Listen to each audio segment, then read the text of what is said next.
Vous savez, lorsqu'on ne maîtrise pas les tenants et les aboutissants d'une affaire, d'une histoire, la sagesse exige que l'on se taise, que l'on ne commente pas sur cette affaire, que l'on observe simplement.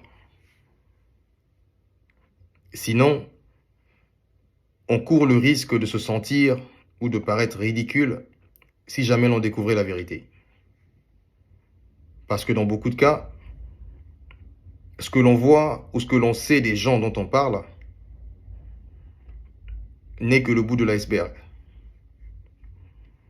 La réalité est beaucoup plus profonde, beaucoup plus complexe, voire même complètement différente de ce que l'on voit ou ce que l'on sait de ces gens dont on parle.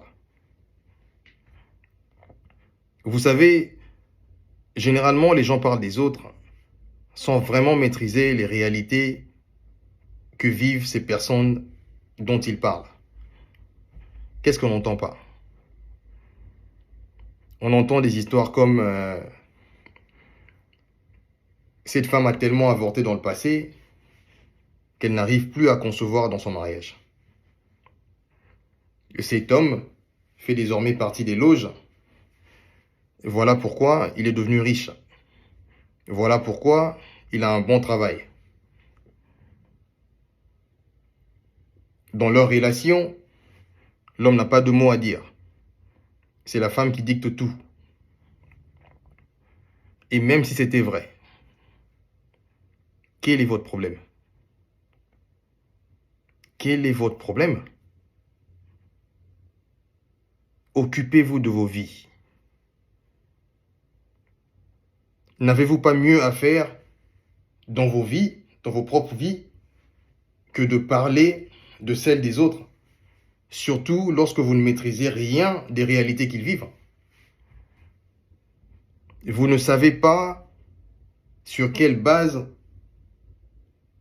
est fondée leur relation. Vous ne connaissez pas les sacrifices qu'ils consentent ou qu'ils ont consentis pour arriver où ils sont. Vous ne connaissez pas les sacrifices qu'ils ont consentis pour avoir ce bon boulot qu'ils ont aujourd'hui, pour devenir riches comme vous le constatez.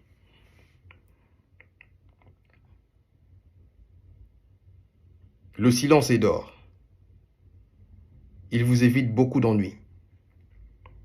Apprenez à vous taire, surtout quand vous ne maîtrisez pas les réalités que vivent ces gens dont vous parlez. Quand vous ne connaissez ni les tenants ni les aboutissants d'une affaire, apprenez à vous taire.